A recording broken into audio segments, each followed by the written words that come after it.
तो यहाँ पे हम सबसे पहले देखेंगे समांतर श्रेणी का nवां पद का सूत्र।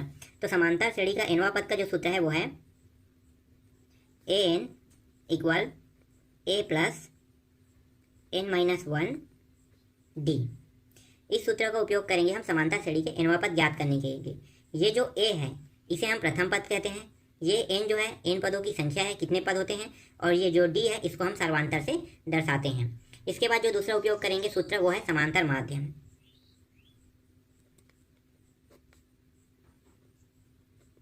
समांतर माध्यम का सूत्र क्या होता है कि जो दो संख्याएं होते हैं उन संख्याओं का योग कर देंगे और जितनी संख्याएं हैं उनसे उसको भाग दे देते हैं। दो संख्याएं मान लो a b, ठीक है, दो संख्याएं हैं तो 1 और 2, तो दोनों संख्याओं को योग कर दो a और b का, और ये दोनों संख्याएं 1 और 2, तो 2 से इसको भाग दिया जाता है। अगर समांतर माध्य जैसे अगर आपको निकालना है तो एक अच्छा सा एग्जाम्पल मैं देना चाहूँगा।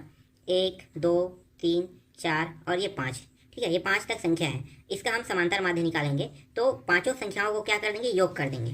तो योग कर दो तो ये हो जाएगा 1 + 2 + 3 + 4 + 5। अब ये संख्या कितने हैं, 5 संख्या है तो 5 से भाग दे देंगे तो समांतर माध्य निकल जाएगा। तो आप इसको भाग दे दो तो ये 5 10 और ये 15, 15/5, तो इसका औसत कितना आ गया, 3। समांतर माध्य ज्ञात करना मतलब औसत ज्ञात करना। समांतर माध्य जहाँ पे सूत्र उपयोग होगा वहाँ पे औसत का भी सूत्र उपयोग हो सकता है। तो यहाँ पे हमें इन चीज़ों को ध्यान नहीं देना है, ये औसत है, फिलहाल हमें यही बस देखना है a + b, ठीक है। आगे बढ़े। हाँ, एक और सूत्र है उसको भी देख लेते हैं। एक है समांतर श्रेणी का योगफल ज्ञात करने का सूत्र। तो यहाँ पे हम उसको लिख लेते हैं समांतर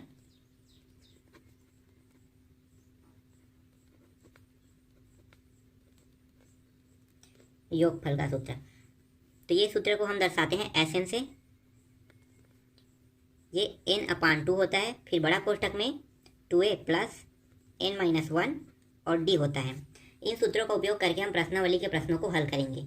तो जितने भी इसमें प्रश्नावली है इन तीनों सूत्र से ही प्रश्नावली के प्रश्न हल होंगे, इसके अलावा और कोई सूत्र नहीं लगेगा। अगर लगेगा तो उसको हल करने से पहले जब मैं प्रश्नावली के प्रश्नों को हल करूंगा तो आप लोगों को बता दूंगा। तो चलो अब शुरू करते हैं प्रश्नावली के प्रश्नों को। प्रश्नावली 1 का पहला प्रश्न, इसके अंदर 5 प्रश्न दिए हुए हैं। तो पहला देख लेते हैं। दी गई समांतर श्रेणी का प्रथम पद एवं सार्वंतर ज्ञात कीजिए। हमें इन जो 4 ऑप्शन दिया हुआ है इनमें से चारों ऑप्शन में हमें देखना है कि पहला पद और अंतिम पद क्या है। तो जो श्रेणी दिया है उसको हम यहाँ पे देख लेते हैं। तो श्रेणी जो है वो है 3/2, 1/2, -1/2 और दिया हुआ है -3/2, ठीक है, ये श्रेणी है। अब इसमें हमें सार्वंतर निकालना है और निकालना है हमें प्रथम पद। तो प्रथम पद आपको पता होगा कि प्रथम पद तो ये है जो सामने में रहता है वो प्रथम पद होता है, ये द्वितीय पद होता है, ये तृतीय और ये चतुर्थ। तो प्रथम पद हमारा निकल गया यहाँ से। अब हमें क्या निकालना है, सार्वंतर। तो सार्वंतर कैसे निकालते हैं, द्वितीय पद में प्रथम पद को घटा देते हैं। मतलब ये जो है a है, ये b है, ये c है और d है। तो b में a को घटा दो तो b - a, तो ये हो गया b का मान रखो तो 1/2 -3/2। तो यहाँ पे लघुत्तम कितना आया, तो देखो नीचे में 2 है तो लघुत्तम आ गया 1 - 3 बराबर -2/2, तो ये प्राप्त हो गया -1। तो सार्वंतर कितना निकला, -1। अब यहाँ पे 4 ऑप्शन है, तो 4 ऑप्शन में से कौन सा ऑप्शन इसका आंसर होगा। तो देखो प्रथम पद में जो है 3/2 लिखा होगा, तो प्रथम पद में 3/2 बी में लिखा है और सी में लिखा है। उसके बाद अब हमें क्या देखना है, सिर्फ -1 देखना है। तो इन दोनों में -1 कहाँ पे है, तो -1 है बी में। तो हमारा जो आंसर आएगा वो आएगा बी, 3/2 और -1, ठीक, ये वाला आपको समझ में आ गया। तो ये पहला है। दूसरा देखते हैं। दूसरा में क्या निकालना है, किसी समांतर श्रेणी का प्रथम पद -2 और सार्वंतर -2 है तो चौथा पद ज्ञात कीजिए। अब हमें चौथा पद ज्ञात करना है। तो चौथा पद कैसे ज्ञात करोगे, तो यहाँ पे देख लो प्रथम पद क्या दिया हुआ है, प्रथम पद दिया हुआ है a का मान -2 और d का मान जो दिया है उसको लिख लेते हैं। d का मान दिया हुआ है, d का मान भी -2 है। क्या यहाँ पे b का मान दिया है, नहीं, तो हम पहले b का मान निकालेंगे। तो b का मान कैसे निकालेंगे, तो जो सार्वंतर का सूत्र है उसी सूत्र में हम मान को रख देंगे। तो सार्वंतर का सूत्र है b - a = d, ये सूत्र है, इस सूत्र में मान को रख दो। तो b का मान कितना है, b का मान हमें ज्ञात करना है। b का मान नहीं दिया, a का मान -2 है और d का मान कितना है, -2 है। ये b हो गया, ये माइनस अंदर गुणा होकर क्या हो जाएगा, +2 हो जाएगा और ये -2, ये 2 को उस पर ट्रांसफर कर लेते हैं तो मतलब पक्षांतर होकर उस पर चला जाएगा। तो ये माइनस प्लस से क्या हो जाएगा, माइनस में हो जाएगा, -2 तो b बराबर कितना आ गया, -4 आ गया। तो देखो a का मान -2, b का मान कितना आ गया, -4। मतलब इन सभी पदों में कितने का अंतराल हो रहा है, 2 का अंतराल हो रहा है। मतलब 2 हम हर पद में बढ़ाएंगे। तो पहला पद कितना आ गया, 2 आ गया। a का मान 2, ठीक है। तो बी का मान क्या रहेगा, बी का मान रहेगा -2 बढ़ा देंगे -2, तो माइनस मतलब बी का मान निकल गया -4। सी का मान अगर निकालोगे तो यही 2 को इसको जोड़ दोगे तो ये हो जाएगा -6, और डी का मान निकालोगे तो यही 2 को जोड़ दोगे 6 के साथ, तो कितना हो जाएगा -8। तो -8 आया है। तो देखो इसमें ए बी सी डी में -8 किस में आया है, तो डी में आया है -8। तो डी जो है हमारा क्या है, सही आंसर है। ठीक, यहाँ तक आपको समझ में आ गया दूसरा प्रश्न। अब देखते हैं इसी में तीसरा को। तीसरा है समांतर श्रेणी 7, 13, 19 ... का 15वां पद होगा। मतलब हमें जो ये श्रेणी दिया है इसमें हमें 15वां पद ज्ञात करेंगे। तो 15वां पद ज्ञात करेंगे, पहले श्रेणी को लिख लेते हैं। तो श्रेणी क्या है, 7 है, 13 है और 19 है। ठीक, तो इसमें प्रथम पद क्या है, प्रथम पद को ए से दर्शाते हैं, द्वितीय पद को बी और तृतीय पद को सी। तो प्रथम पद, द्वितीय पद और तृतीय पद। तो सबसे पहले हम क्या करेंगे, इसमें सार्वंतर निकालेंगे। सार्वंतर निकाल लो तो बी में ए को घटा देंगे। तो बी क्या है हमारा 13 है और ए क्या है 7 है, तो घटा दो तो कितना प्राप्त होगा, यहाँ पे 6 प्राप्त होगा। तो डी का मान निकल गया यहाँ पे 6। ठीक है, सार्वंतर को बड़े से दे देते हैं डी से, डी का मान निकल गया 6। अब हम क्या करेंगे, हम यहाँ पे ए एन का जो सूत्र है उसमें मान रख देंगे a + n-1 और d। इस सूत्र में सभी मानों को रख दो। तो a का मान कितना है, a का मान है 7, n का मान 15 और 1 यहाँ पे घटा देंगे और d का मान कितना है 6 है। अब इसको आगे हल करते हैं तो ये 7 हो जाएगा, ये आ गया 14, 14 गुणित 6। तो 14 गुणित अगर 6 करते हैं तो ये हो जाता है 84, 14 छक्के 84। जोड़ दो तो ये कितना हो जाएगा 91। अब वहाँ पे 4 ऑप्शन है, तो 4 ऑप्शन में 91 कहाँ पे आया है, तो 4 ऑप्शनों में जो 91 है वो आया है ए में। तो हमारा जो आंसर होगा वो ए होगा 91। ठीक, तो ए आंसर यहाँ पे ऑप्शन को आप लोगों को चूज करना है। ठीक है, अब आगे बढ़ते हैं चौथा पे। चौथा है किसी समांतर श्रेणी का प्रथम पद 4 और सर्वांतर -4 है तो एनवां पद ज्ञात कीजिए। यहाँ पे भी क्या दिया हुआ है, प्रथम पद दिया हुआ है, प्रथम पद और सर्वांतर दिया हुआ है। तो हमें इसमें क्या निकालना है, एनवां पद हमें इसमें निकालना है। तो प्रथम पद यहाँ पे हम लिखेंगे सबसे पहले, प्रथम पद क्या दिया हुआ है, प्रथम पद बराबर -4 और सार्वंतर दिया हुआ है -4। तो हमारा जो सूत्र है वो है एन, एनवां पद ज्ञात करने का जो सूत्र है वो एन a + n-1 और d। a का मान कितना है, a का मान है -4 + n-1 और d का मान क्या है, d का मान भी है -4। इस -4 को यहाँ पे अंदर गुणा कर देंगे तो ये हो जाएगा -4n और ये हो जाएगा माइनस +4 हो जाएगा। अब इसको जमा लेते हैं तो ये हो जाएगा माइनस प्लस गुणा होकर क्या हो गया -4n और ये हो जाएगा +4। यहाँ पे थोड़ा सा गलती हुआ, ये प्लस में था प्रथम पद, यहाँ पे मैं थोड़ा सा गलती कर दिया हूँ, इसको ध्यान से देखना था मुझे। ठीक है, ये प्लस में था, अब इन दोनों को जोड़ दो तो ये हो जाएगा 8 हो जाएगा, -4n हो जाएगा। तो अब आप यहाँ पे 4 ऑप्शन है उनमें से मैच करो कि कौन सा ऑप्शन आपका आंसर होगा। तो 8 -4n किस में आया है, तो 8 -4n आया है सी में, तो आपका आंसर क्या होगा, सी होगा। इसके बाद जो इसमें पांचवा प्रश्न है उसको देख लेते हैं। पांचवा है समांतर श्रेणी 3, 8, 13, 18 का कौन सा पद 78 है। मतलब जो ये 78 दिया है वही अंतिम पद है, तो अंतिम पद मान के इसको अब हल करेंगे तो हम क्या निकालेंगे, पदों की संख्या, तो मतलब n का मान ज्ञात करेंगे।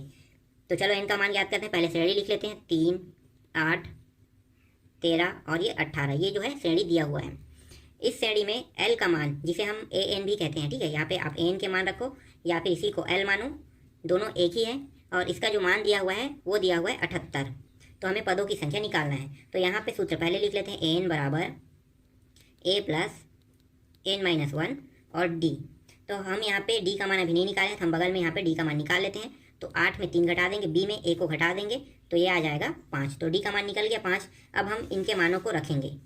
तो an का मान कितना है, 78 है, तो हम यहाँ पे 78 रख लिए। a का मान कितना है, 3 है। n का मान हमें ज्ञात करना है तो n को n रखो, एक ही रहेगा। d का मान कितना है, 5 है। ये हो गया 78 = 3 + 5 का अंदर गुणा कर देते हैं तो ये 5n - 5। तो ये हो गया 78 = 3 और -5 को घटा देंगे तो ये आ जाएगा -2। इस तरह से लिखो, घटा देंगे, बड़ा संख्या यहाँ पे माइनस में इसलिए -2 आएगा, +5n हो जाएगा। अब ये जो 2 है इसको इस बार पक्षांतर कर देंगे तो माइनस से क्या हो जाएगा, प्लस हो जाएगा और यहाँ पे बचेगा 5n। तो ये हो गया 80 = 5n। इस 5 को अगर इस पार लाएंगे तो ये हो जाएगा भाग के रूप में आ जाएगा नीचे में, मतलब 80 को भाग कर देगा।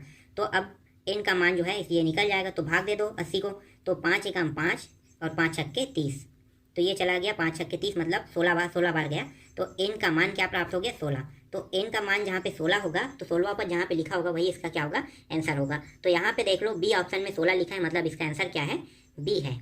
दूसरा है निम्नलिखित श्रेणियों में कौन सी समांतर श्रेणी है, कारण भी बस समझाइए। हमें कारण भी बताना है कि इन जो 5 ऑप्शन 5 जो दिया है ABCD, इनमें से कौन सा जो है वो समांतर श्रेणी है।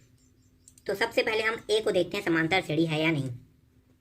तो ए में क्या है, ए का वर्ग, ए का क्यूब, फिर ए का 4 घात, ये दिया हुआ है। अब हम चेक कर लेते हैं इसमें डी का मान निकल जाएगा कि नहीं। तो डी का मान कैसे निकालते हैं, डी बराबर बी माइनस ए।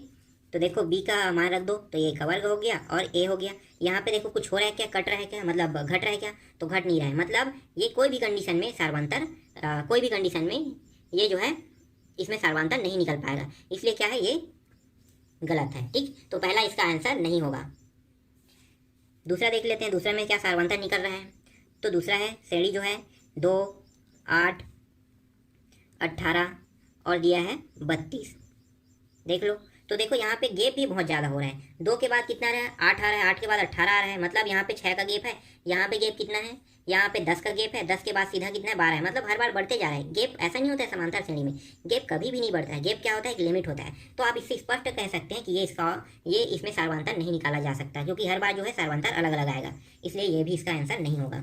सी देख लेते हैं, सी में है 1 का वर्ग, 3 का वर्ग, 5 का वर्ग और है 7 का वर्ग और अंतिम है 9 का वर्ग।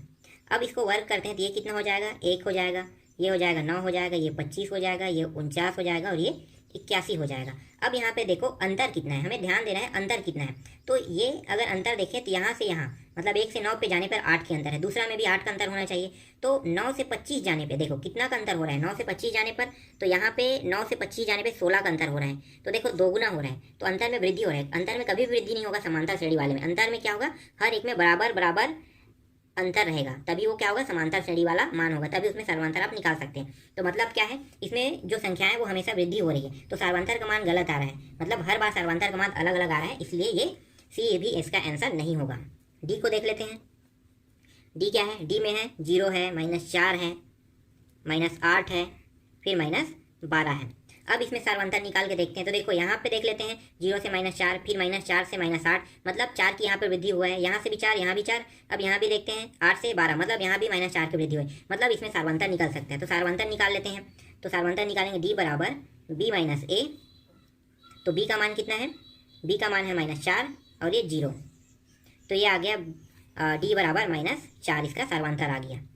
तो डी का मान इसका सार्वंतर आ गया, मतलब इसमें आंसर क्या रहेगा हमारा, ऑप्शन जो रहेगा वो डी रहेगा, क्योंकि डी में ही एकमात्र ऐसा है जिसमें सार्वंतर निकल रहा है, बाकी किसी में भी सार्वंतर नहीं निकल रहा है, इसीलिए हमारा जो आंसर रहेगा वो डी रहेगा। तो हमने इसको समझा प्रूफ के साथ आपको समझा भी दिया है कि इसका आंसर डी रहेगा, और क्यों रहेगा ये भी आपको अब पता चल गया है। अब डायरेक्ट हम किस में चलते हैं, प्रश्न क्रमांक 3 पे चलते हैं। अब डायरेक्ट हल करते जाएंगे सभी प्रश्नों को। तो प्रश्न क्रमांक 3 है, समांतर श्रेणी 9, 5, 1 -3 का 10वां पद ज्ञात कीजिए। इसमें हमें 10वां पद ज्ञात करना है। तो यहाँ पे हम श्रेणी को पहले लिख लेते हैं, क्या क्या श्रेणी है, 9 है, 5 है, 1 है और -3 है। तो इसमें प्रथम पद क्या है, तो इसको हम लिख लेते हैं, जो जरूरी है हमारे लिए। प्रथम पद है 9, ठीक है, प्रथम पद को ऐसे भी दर्शाते हैं, और यहाँ पे प्रथम पद लिखते हो तो 9 लिख लो। अब यहाँ पे हमें सार्वंतर चाहिए, तो सार्वंतर निकाल लेते हैं। सार्वंतर जो है वो है द्वितीय पद में प्रथम पद को घटा देते हैं। तो द्वितीय पद क्या है 5 है और प्रथम पद क्या है 9 है, घटा दो तो ये आ गया -4। तो सार्वंतर हमारा निकल गया -4। इसके बाद हमें याद क्या करना था, हमें याद करना है 10वां पद। तो यहाँ पे लिख लेते हैं 10वां पद, प्रश्नवाचक दे देते हैं, क्योंकि 10वां पद हमें निकालना है। अब सूत्र में मान रख देते हैं। तो सूत्र क्या है, an = a + n - 1 d। इस सूत्र में मान रखेंगे तो जो 10वां पद है वो निकल जाएगा। या यहाँ पे यहाँ पे मैंने कुछ गलती लिखा है, यहाँ पे n बराबर 10वां पद लिखो, ठीक है, n का मान है ये। चलो अब आगे हल करें। तो an = a का मान कितना है 9 है, n का मान कितना है 10 है, 10 - 1 और d का मान कितना आया -4 आया। ये हो गया 9 + ये हो जाएगा 9 गुणित -4, तो 9 और ये क्या होगा माइनस प्लस माइनस हो जाएगा, तो ये माइनस और 9 चौक 36, 27, तो -27 आ गया इसका आंसर। तो इसमें 10वां जो पद है वो क्या है 27 है। यहाँ पे लिख लो अतः समांतर श्रेणी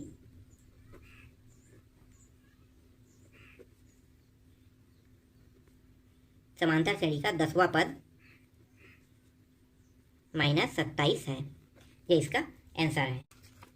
चौथा है समांतर श्रेणी 100, 70, 40 का 40वां पद ज्ञात कीजिए। तो हम यहाँ पे 40वां पद ज्ञात करेंगे इसमें। तो जो श्रेणी है उसको पहले हम यहाँ पे लिख लेते हैं। तो 100 है श्रेणी, और है 70 है, 40 है, और हमें 40वां पद इसमें ज्ञात करना है। तो प्रथम पद क्या है, प्रथम पद बराबर 100, सार्वंतर है। दूसरे पद में पहले पद को घटा देते हैं, तो 70 माइनस 100 घटाएंगे तो यहाँ पे आ जाएगा -30, इसका सार्वंतर होगा। और पदों की संख्या तो उसको हम n से दर्शाते थे, n बराबर 40, ठीक है, पदों की संख्या 40वां है। तो सूत्र में मान रख देते हैं हम। सूत्र है an equal a plus n-1 d। n बराबर a का मान कितना है 100 आया, प्लस n का मान कितना है, n का मान है 40 -1, और ये हो जाएगा d का मान हो जाएगा, d का मान आया -30, तो ये हो गया 100, ये हो जाएगा 39 गुणित -30। अब इसको आगे हल कर देते हैं, तो ये हो गया 100, और ये प्लस और माइनस क्या हो जाएगा, माइनस हो जाएगा, 1170 हो जाएगा। अब इसमें इन दोनों को हल कर देते हैं। तो 1170 में 100 को घटा देंगे तो ये आ जाएगा -1070। तो 40वां पद क्या आ गया हमारा 1070 आ गया। तो यहाँ पे लिखो अतः समांतर